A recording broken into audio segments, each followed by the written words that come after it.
nitwa Kagabo Jackson. Mama wanjye yitabye Imana nyivuka, sinigeze ngira amahirwe yo kumumenya. Papa wanjye nawe yaje gushaka undi mugore, ari nawe wandeze kuva ndi umwana kugeza nkuze. Papa wanjye yaje kwitaba Imana, gusa asigaye yanditseho imitungo yose.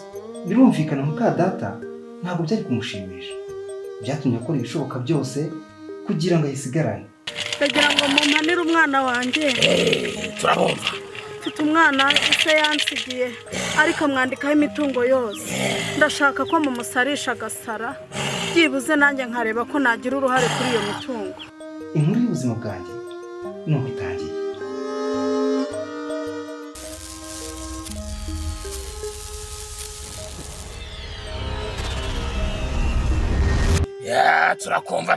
turabumva.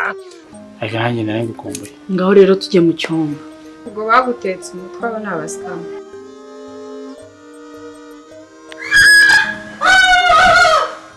Njye se ndi umusazi, ahubwo ni wowe wasazi. Iwe reba.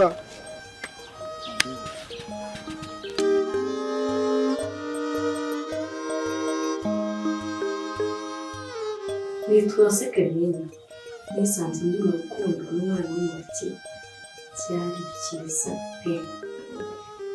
Nyuma mukuru wanjye yaje kumukunda. Uriya mugabo ntabwo ari uwawe.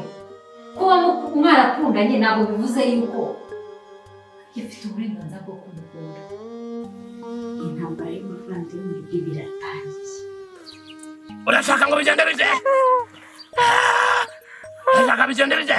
Ni gushaka aruge nishaka mumuruge ngiruke ku musozi atura amashashi ubundi arekera umugabo. Urukundo uyu munsi Kumva natakigukunda. uyu mwaka abantu benshi bazi ko mwongera nawe turi impanga. Ntabwo nkeneye kuba impanga nawe. Ariko uretse kubwira ikintu Jya unyubaha wibuke ko ndi mukuru wawe. uzi ikintu uri gukora se?